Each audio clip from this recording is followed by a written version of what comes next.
दोस्तों कैसे हैं आप लोग। उम्मीद करता हूं बेहतर होंगे। और ओमिक्रॉन के केसेस बढ़ रहे हैं या कोरोना के केसेस बढ़ रहे हैं, थोड़ा सा ध्यान रखिएगा अपना आप लोग। आइए स्टार्ट करते हैं आज का लेक्चर जो बहुत ज्यादा इंपॉर्टेंट है। और मैं आपको बता दूं हमारी टेस्ट सीरीज आई है ईरा इंस्टीट्यूट के ऐप पे स्पर्धा नाम से। और आपको ये टेस्ट सीरीज जरूर ज्वाइन करनी चाहिए। आपको थोड़ा सा टफ क्वेश्चंस जरूर मिलेंगे, बट वो इंपॉर्टेंट क्वेश्चंस होंगे। और अगर कोई टेस्ट आपका छूट जाएगा तो वो भी आपको लाइव मिलेगा। ऐसा नहीं है कि डेट निकल गई है तो पेपर टेस्ट निकल गया है। इस बात का भी ध्यान रखिएगा, ठीक है। चलिए आइए स्टार्ट करते हैं। और हिंदी मीडियम इंग्लिश मीडियम दोनों में है टेस्ट सीरीज, तो आपको ये बात ध्यान में रखनी है। बहुत सारे लोग इस डाउट में रहते हैं कि सर हमने तो अभी कुछ पढ़ाया नहीं, टेस्ट सीरीज क्यों लगाए। बेटा अभी तक आपने जितनी भी पढ़ाई की हो, 10 दिन भी पढ़ाई की हो, कम से कम आपको ये पता चलेगा किस डायरेक्शन में पढ़ना है। और अगर आपने पढ़ाई कर ली है तो कितना याद है, इन दोनों में मदद करेगी ये टेस्ट सीरीज। चलिए आइए आगे बढ़ते हैं और इन लाइनों के साथ स्टार्ट करते हैं। यूं जमीन पर बैठकर क्यों आसमान देखता है, पंखों को खोल जमाना सिर्फ उड़ान देखता है। मतलब क्या है, हम सिर्फ सपने बुन के काम नहीं कर सकते, हमें उन सपनों के लिए अपनी मेहनत करनी होगी और उस मेहनत से ही हम आगे बढ़ सकते हैं। तो आइए उस मेहनत की तरफ एक कदम और बढ़ाते हैं और चलते हैं आज के लेक्चर के साथ। और वो आज का लेक्चर है इंडियन फॉरेस्ट रिपोर्ट 2021। और आप लोगों को पता है कि एमपीपीएससी इंडियन फॉरेस्ट रिपोर्ट के अंदर एक क्वेश्चन जरूर पूछता है। और आप लोगों को पता है कि व्यापम एग्जाम के अंदर भी यह चीज आती है और खासकर एमपी के लिए बहुत ज्यादा इंपॉर्टेंट हो जाता है। तो इंडियन फॉरेस्ट रिपोर्ट 2021 कब आई, पहला क्वेश्चन तो यही बनता है। तो ये आई 13 जैन को। कब आई? 13 जैन को, मतलब 13 जनवरी 2022 को आई। ठीक है, ये बात आपको ध्यान में रखनी है। ठीक है, अगली बात आगे बढ़ते हैं। Indian state forest report ISFR, ठीक है, ये रिलीज कौन करता है? ये रिलीज कौन करता है? तो forest survey of India, ministry of environment के अंतर्गत forest and climate change ministry of environment and forest climate change के अंदर काम करता है फॉरेस्ट सर्वे ऑफ इंडिया। और वो रिलीज करता है काहे का data? Indian state forest report का। ठीक है, सबसे पहली बार कब रिलीज की गई? तो 1987 में रिलीज की गई। ठीक है, करंट रिपोर्ट कौन सी है? 2021 की है। और अभी तक कितनी रिपोर्ट आ चुकी है? तो ये ध्यान रखिएगा, ये 17th रिपोर्ट थी। कौन से नंबर की रिपोर्ट थी? 17th। हमने कौन सी सैटेलाइट का यूज किया इसको कैलकुलेट करने के लिए, फॉरेस्ट सर्वे को कंप्लीट करने के लिए? तो वो है हमारे रिसोर्स सेट 2। ठीक है, तो ये बातें आपको बेसिक बेसिक ध्यान में रखनी है। ठीक है, कि रिसोर्स सेट को जो है तो यूज किया गया सैटेलाइट को, काहे के लिए? फॉरेस्ट सर्वे के लिए। चलिए आगे बढ़ते हैं। और अगली बात क्या है कि जो अपनी ministry of environment forest and climate change है, चलिए तो आप मुझे कमेंट बॉक्स में बताइए इसका मंत्री कौन है। ठीक है, और राज्य मंत्री कौन है, स्टेट मिनिस्टर कौन है और मिनिस्टर कौन है। ठीक है, ये दोनों चीज आप ध्यान में रखिएगा। ठीक है, और इंडियन स्टेट फॉरेस्ट रिपोर्ट 2021 में सबसे इंपॉर्टेंट बात क्या है कि इंडिया में टोटल कितना फॉरेस्ट प्लस ट्री कवर। तो फॉरेस्ट कवर क्या होता है और ट्री कवर क्या होता है, पहले तो ये समझ लीजिए। फॉरेस्ट कवर वो होता है जो हमारे किसी भी पर्टिकुलर एरिया में फॉरेस्ट के अंतर्गत आता है। मतलब क्या है, जितने एरिया को हमने फॉरेस्ट डिक्लेयर कर रखा है वो एरिया आता है। और अगला आता है ट्री कवर। मान लीजिए आपने अपने घर के अंदर एक पेड़ लगाया है और वो जो है समथिंग कुछ एरिया कवर करता है, तो वो जो एरिया होगा वो ट्री कवर के अंदर आएगा। और जब हम दोनों को जोड़ लेंगे तो forest cover plus tree cover कहलाएगा। मेरी बात समझ गए क्या? ठीक है, तो जो फॉरेस्ट एरिया है साथ ही साथ उसके साथ कौन सा एरिया जुड़ जाए? ट्री कवर एरिया जुड़ जाए। तो ये दोनों चीजें जो है वो मिला के इंडिया के अंदर कितना इंक्रीज हुआ? तो forest plus tree cover 2261 kilometre. ठीक है, ये ध्यान रखिएगा। और ये लास्ट 2 साल में, क्यों? क्योंकि भैया फॉरेस्ट रिपोर्ट कितने दिनों में आती है? तो हर 2 साल में एक रिपोर्ट आती है। मतलब 1987 में आई थी, तो फिर कब आई? 1989 की आई। मतलब अभी 2021 की आई है, तो इसके पहले कब आई थी? तो 2019 की फॉरेस्ट रिपोर्ट आई थी। मेरी बात समझ गए क्या?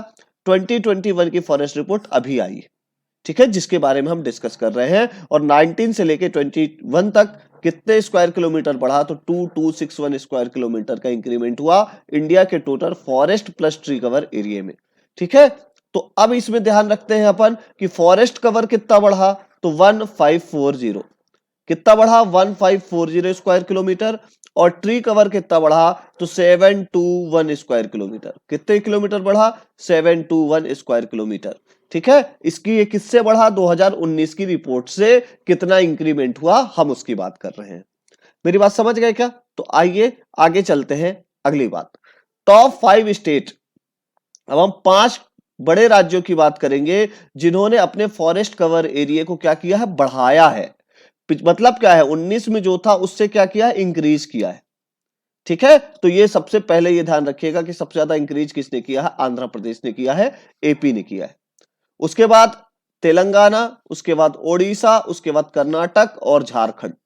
मतलब सबसे ज्यादा इंक्रीमेंट किसने किया, आंध्र प्रदेश ने, फिर तेलंगाना ने, फिर उड़ीसा ने, फिर कर्नाटका ने, और उसके बाद झारखंड। मेरी बात समझ गए क्या? चलिए, और अब मैं आपको बता देता हूं कि मैक्सिमम फॉरेस्ट कवर है कहां। ठीक है, तो मैं आपको बता देता हूं कि मैक्सिमम फॉरेस्ट कवर अभी हम परसेंटेज वाइज यहां पर पढ़ेंगे। उसके पहले आपको बता देता हूं एरिया वाइज। एरिया वाइज यहां पे देखिए सबसे आगे मध्य प्रदेश है। मध्य प्रदेश में सबसे ज्यादा फॉरेस्ट कवर एरिया है। ध्यान रखिएगा, हमारे यहां सबसे ज्यादा ट्राइब्स भी हैं और सबसे ज्यादा फॉरेस्ट कवर एरिया भी है, ये बात ध्यान में रखिएगा। उसके बाद कौन सा, अरुणाचल प्रदेश, उसके बाद छत्तीसगढ़, उड़ीसा और महाराष्ट्र। ये क्या है, एरिया के हिसाब से हमारे यहाँ फॉरेस्ट कवर एरिया के हिसाब से यहाँ पे रैंकिंग है। तो सबसे ज्यादा फॉरेस्ट कवर एरिया किस स्टेट में है, एरिया वाइज मध्य प्रदेश, उसके बाद अरुणाचल प्रदेश, उसके बाद छत्तीसगढ़, और उसके बाद उड़ीसा, फिर महाराष्ट्र। ठीक है, और 17 स्टेट्स और यूटी ऐसे हैं जहां 33% से क्या है, ज्यादा जो ज्योग्राफिकल एरिया है वो फॉरेस्ट के अंतर्गत आता है। और ऐसा माना जाता है कि जिस स्टेट में 33% से ज्यादा फॉरेस्ट है वो ग्रीन स्टेट्स हैं, मतलब वहां फॉरेस्ट की संख्या जो है वो पर्याप्त है।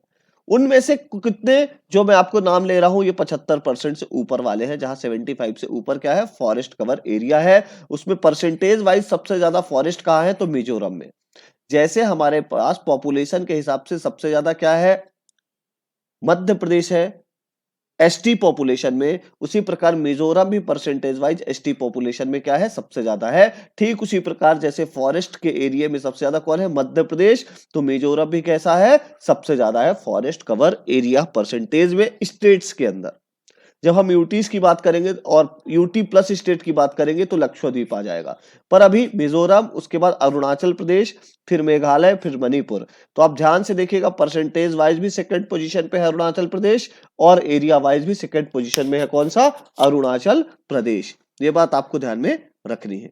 ठीक है, और अगली बात क्या है, यूटी ऐसी कौन सी यूटी है जहां मैक्सिमम फॉरेस्ट कवर एरिया है, फॉरेस्ट परसेंटेज वाइज, वो है लक्षद्वीप। और यूटी प्लस स्टेट को लेंगे तो भी कौन सा है, लक्षद्वीप है। ठीक है, जब स्टेट स्टेट बस की बात होगी तो कौन है, मिजोरम है 84.53%। मेरी बात समझ गए क्या? ये आपको समझ में आ गया कि सबसे ज्यादा कौन कौन से स्टेट्स हैं। आगे बात करते हैं, तो आपको बता दें कि हर 2 साल में ये रिलीज होता है डाटा। 19-20 का ये जो डाटा है जो 21 में रिलीज हुआ, मतलब 19-20 यहाँ 21 लिख लीजिए। 20-21 में, 19 में क्योंकि रिपोर्ट आ चुकी थी, 20-21 में जो भी डाटा कलेक्ट किया उसकी जो रिपोर्ट है उसके अनुसार हमारे यहाँ वेरी डेंस फॉरेस्ट, वीडीएफ। तो सबसे पहले आपको मैं बता दूं वीडीएफ होता क्या है। किसी भी फॉरेस्ट एरिया में अगर 70% से ज्यादा हमारे क्या है, पेड़ों की डेंसिटी है, तो उसे हम वेरी डेंस फॉरेस्ट कहते हैं, वीडीएफ कहते हैं। जरा मुझे कमेंट बॉक्स में बताइएगा मध्य प्रदेश में वेरी डेंस फॉरेस्ट किस डिस्ट्रिक्ट में है सबसे ज्यादा। अगली बात बोलते हैं अपन एमडीएफ, वो है 9.33%। वीडीएफ कितना है, 3.04%। ये इंडिया की बात हो रही है पूरी, 3.04%। एमडीएफ कितना है, 9.33%। तो एमडीएफ क्या होता है, एमडीएफ जहां डेंसिटी 40% से 70% के क्या हो, बीच हो।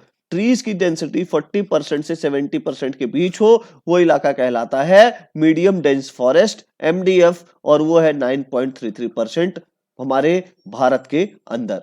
अगला है ओएफ, ओपन फॉरेस्ट, वो है 9.34%। और वो देखिए, अगर आप ध्यान से देखेंगे तो सबसे ज्यादा है ओपन फॉरेस्ट, और जहां डेंसिटी 10 से लेके 40% के बीच रहती है उसको हम कहते हैं ओपन फॉरेस्ट। इसका मतलब टोटल फॉरेस्ट कवर भारत का कितना है, तो वो है 21.7%। कितना? 21.7%। ठीक है, टोटल फॉरेस्ट कवर एरिया कितना है? तो 21.7%। ठीक है, अगली बात करते हैं ट्री कवर की। ट्री कवर मतलब आपके घर में जो पेड़ लगा है वो भी इंक्लूड होगा, आपके गमले को छोड़ के। ठीक है, वो कितना है? 2.91%। क्या है? 2.91%। ठीक है, टोटल ये इंडिया के ज्योग्राफिकल एरिया की बात हो रही है। ठीक है, तो total forest plus tree cover ये दोनों मिला के कितना हुआ? तो 24.62% इंडिया के अंदर है।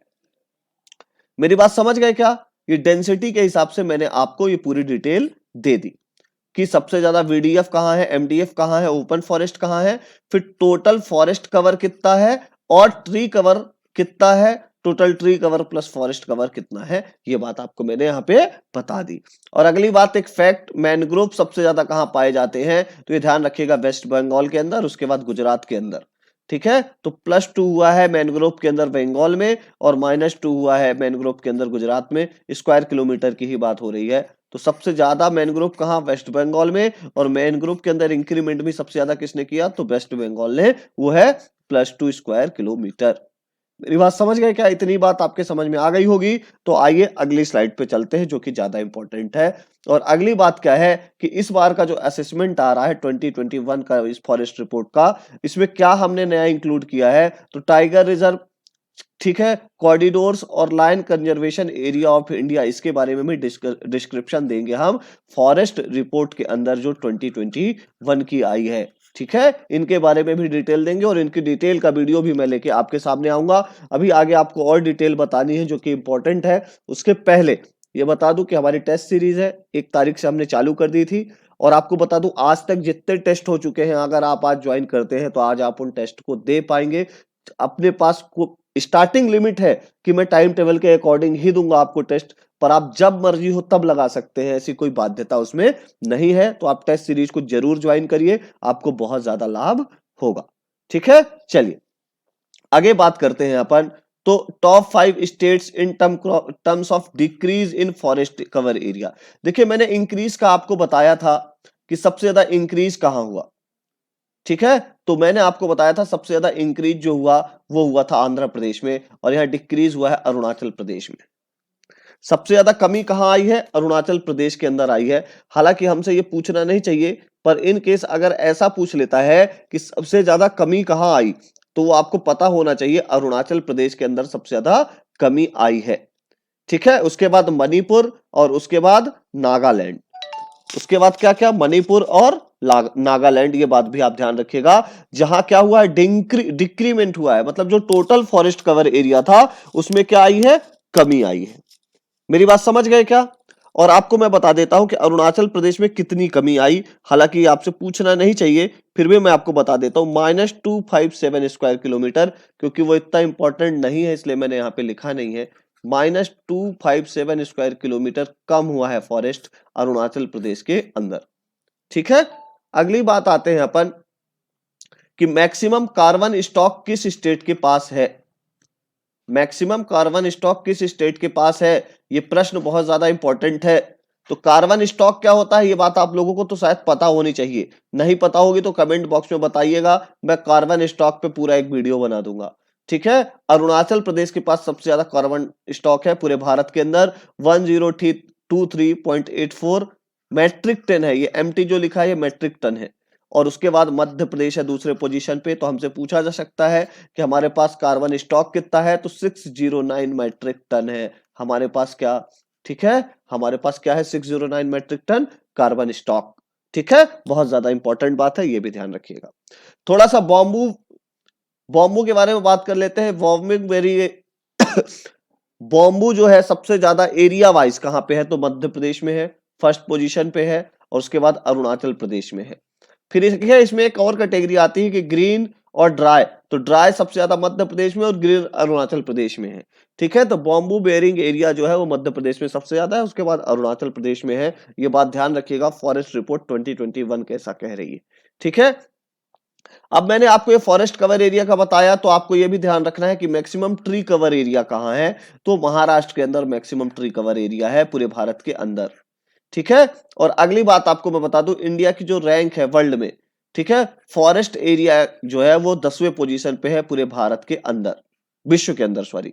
भारत का जो फॉरेस्ट है वो कितने रैंकिंग में है, तो 10वें नंबर पे है पूरे विश्व का। और सबसे ज्यादा भारत कितना कंट्रीब्यूट करता है टोटल वर्ल्ड के फॉरेस्ट में, 2% करता है मात्र। और वर्ल्ड वाइड मैक्सिमम कौन करता है सबसे ज्यादा फॉरेस्ट के अंदर कंट्रीब्यूट, तो 20% रशिया करता है। ये बहुत ज्यादा इंपॉर्टेंट बातें हैं जो मैंने आपको बता दी। ये फैक्ट्स आपको शायद बड़ी मुश्किल से मिलते हैं, उनको मैंने एक जगह कंपाइल करके आपके लिए लेके आया हूं। ठीक है, तो मेरी बात समझिएगा, आप मेरे वीडियो को लाइक करें, सब्सक्राइब करें, शेयर करें। और एमपी की रही बात, एमपी की स्पेसिफिक फॉरेस्ट रिपोर्ट मैं आपको भेज बना के पूरा वीडियो दूंगा फॉरेस्ट रिपोर्ट के पार्ट 2 में। पहले आपके पास ये डेटा तैयार हो जाए, इसलिए मैंने अभी वो डेटा इस पे डाला नहीं है। तो मैं उम्मीद करता हूं कि आप लोग मेरे वीडियो को लाइक करेंगे, सब्सक्राइब करेंगे और मैक्सिमम लोगों तक पहुंचाइए। ठीक है, आप मैक्सिमम रीच मेरी बढ़ाएंगे तो मैं और अच्छे अच्छे वीडियो बना के आपके सामने ले आऊंगा। और आप इन फैक्ट्स को ध्यान में रखिएगा जो मैंने आपके सामने लेके आया हूं। ठीक है, thank you very much. Like करें, सब्सक्राइब करें, शेयर करें। धन्यवाद।